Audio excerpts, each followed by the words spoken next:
What have you got under there? What are you doing, Shadow? What are you doing? Shadow and I are out hiking, and my daughter just called to let me know a big box arrived, and I'm really excited because I know what's in it. It's the Winnerwell Nomad large tent stove. And I've been looking forward to this. This past summer, I bought a new Kodiak Flexbow Deluxe 6-person tent, and it's been fantastic.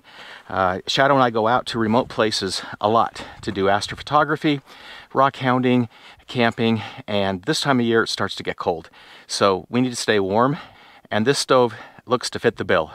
We're gonna go back, open it up, we're gonna install a jack into the tent, we're going to set the tent up, we're gonna put the stove up in the tent, we're gonna light a fire in it, and we're gonna test it out, and we're gonna give it a review.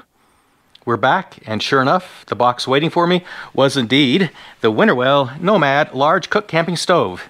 So I am very excited about this, been waiting for it. We are going to open it up, examine the contents, and go from there. And this is what comes in the box. The actual stove itself.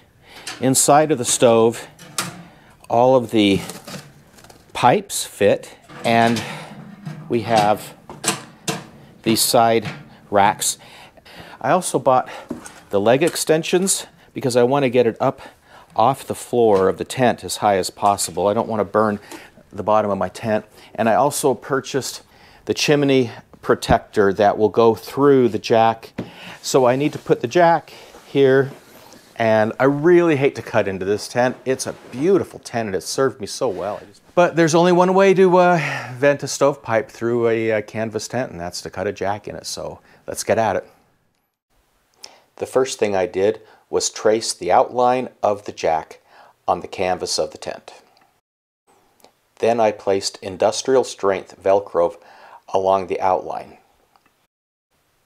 Then, using a ruler to help guide my utility knife, I cut out the fabric where the jack is going to be placed. I'm going to keep this. I don't know what I'm going to do with it, but I'm attached to it. I then placed Velcro along the back side of the jack. I then placed the jack on the tent to make sure everything fit and that it looked good. I found something I bought a long time ago for a project I don't even remember doing, but I had snaps. And I liked this idea a lot because they come all the way underneath. You start off with 2. This one here goes up through the fabric like this. So this is on the underside of the fabric, on the inside of the tent, and this is right here. So now what I have is this is secured all the way through because I don't trust the Velcro. Okay, so to summarize, first and foremost, I'm not suggesting this is the way to do it. It's the way I did it. I Velcro attached the jack, I cut out the material, I put in snaps that will hold the jack in place. I've tried using Gorilla Glue that's waterproof and made for fabric.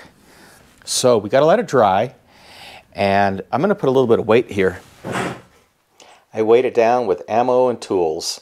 Then after it dried, I began to set up the Kodiak Deluxe 6-person Bowflex tent. Now you're going to see one of the many reasons why I love this Kodiak tent.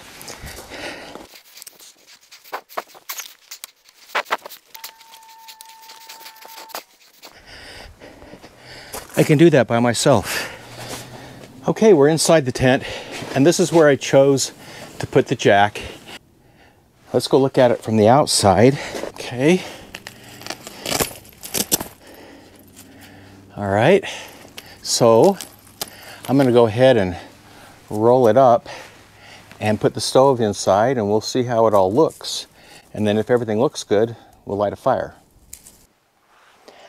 I wasn't happy with this flimsy fireproof mat that I purchased off Amazon, so I have since gone ahead and ordered the Winnerwell fireproof mat. It's larger and looks to be a lot more robust. I like the way it looks. So I'm ready to light a fire. The only thing I don't like that fireproof mat doesn't give me a lot of comfort. So I don't have a problem with this. It's a good long ways away from the tent.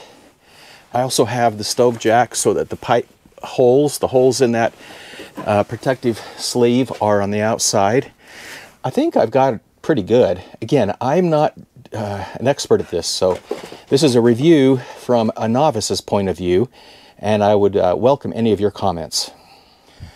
Okay, a couple of other little things I bought. A little bucket because I need to be able to get the ashes out from the bottom. It comes with this little scraper dealie, but I need to be able to carry it out of the tent. I don't want it to get on the floor of the tent.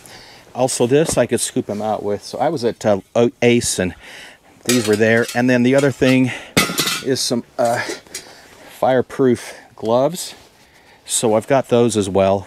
I should have been wearing gloves per the manual in assembling the whole thing, but I didn't discover any sharp edges, but you're still supposed to. So do as I say, do as the manual says, not as I do. Okay, let's light this thing. Dry wood. You always want to use dry wood to avoid sparks, and I would recommend you read the manual real carefully. Okay, I brought in the chair, sitting by the fire. So why did I choose this particular stove? One is that it's made of stainless steel. It'll never rust or corrode. It's heavy, but I'm not backpacking. So I wanted just good and durable. I wanted to last. I use my tent a lot. I go out a lot. So it wasn't cheap. I'll put the price in the description below. I got it on Amazon. But I've learned you tend to get what you pay for. So the Winnerwell Nomad large. And then I picked large because you see the width of it there? It's 18.1 inches long, 9.8 inches wide, and 9.8 inches high. If you're a millimeter guy, 460 millimeters long, 250 millimeters wide, 250 millimeters high. So when I buy wood that's been cut, I buy it in bundles. I buy mine at Ace Hardware. You know, it comes in lengths of like that. And that is shorter than 18 inches. So I don't want to have to, you know, be resawing the wood to get it to fit in the stove. You know, I've got the door wide open, one side of it, and it's getting really warm in here. So this thing throws off the heat. I mean, it throws off a lot of heat. You're going to have fun in this tent in the winter with me. It won't be so cold now. Even you get cold. He gets cold. He crawls to the bottom of my sleeping bag. Crazy little guy. The other thing I purchased that I think is a good idea is a fire extinguisher. Might have got a little bit of a big one. And going camping, things do start to add up in the weight and so forth. But I'm going to put this in the box. I have a tote that I'm going to put the stove in, all the pipes and everything in, so that everything related to the stove is in one tote. And I'll put this in there with it. So I'll have it with me every time I go out. I'm going to go take it and put it in the tent right now. One more thing I think worth noting. This is not hot to the touch. And it has a grate here so that the ashes fall. That's not hot to the touch either.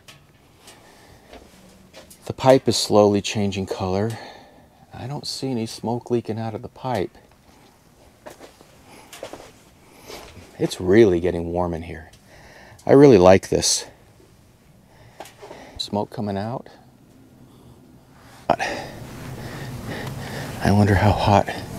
Don't touch, kids don't touch at home. Okay, so I highly recommend this heat protector. You can control that flame by lowering the amount of air that can get in and closing up the damper a little bit. So that's good to know because, like, you know, at night when you want the fire to burn for as long as possible and just keep the tent a little warm, then I will, you know, restrict the air intake and close that damper down some. But look how it brought that fire down, you know, really lowered that rate of burn.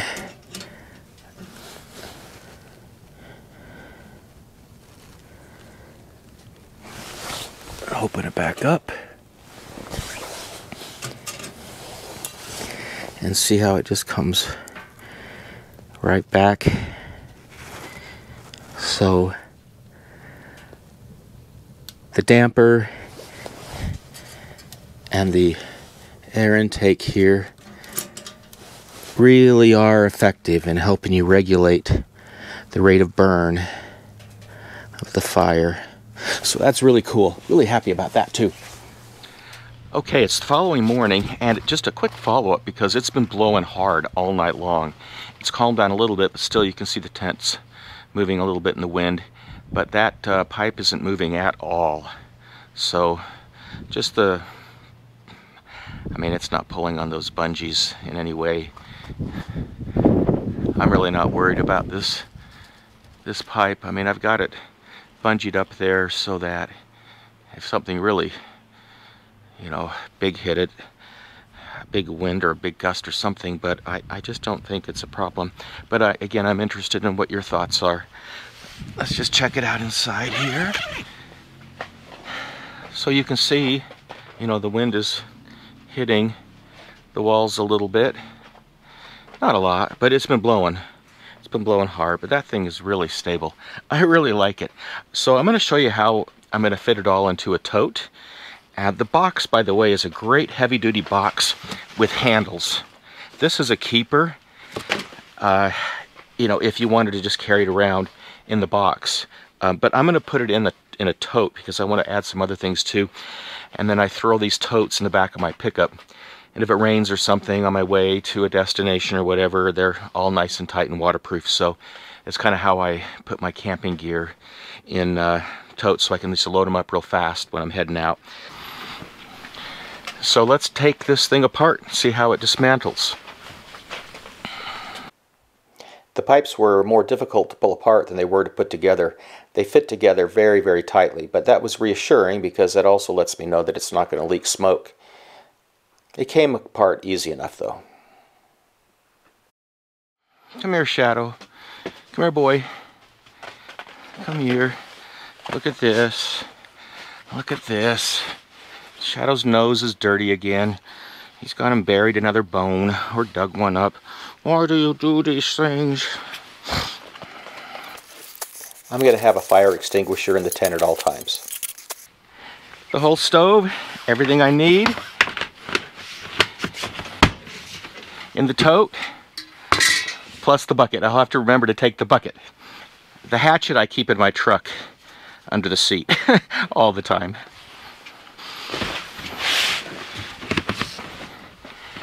It's really not that heavy. We'll see how well this snaps. Okay, it buttoned up fine. I didn't have any problems with any of them. I can reach inside there for these outer ones, but then these bottom ones I kind of just have to push against the tension of the tent, but it worked. So far so good. All right, I'm going to take the tent down now. Another reason I like this tent so much, you can take it down by yourself just as easily as you put it up by yourself. The Kodiak tent is fantastic. An individual single person can put it up and take it down. It's strong, it holds up in winds. I really can't find a single flaw with it. You know, it takes a lot of nerve to actually film yourself and post it on YouTube because there's a lot of really smart people that watch these YouTube channels, and I'm pretty much just displaying my ineptitude in front of the whole world. But hey, if I can help anybody with something I did right, that'll make me happy.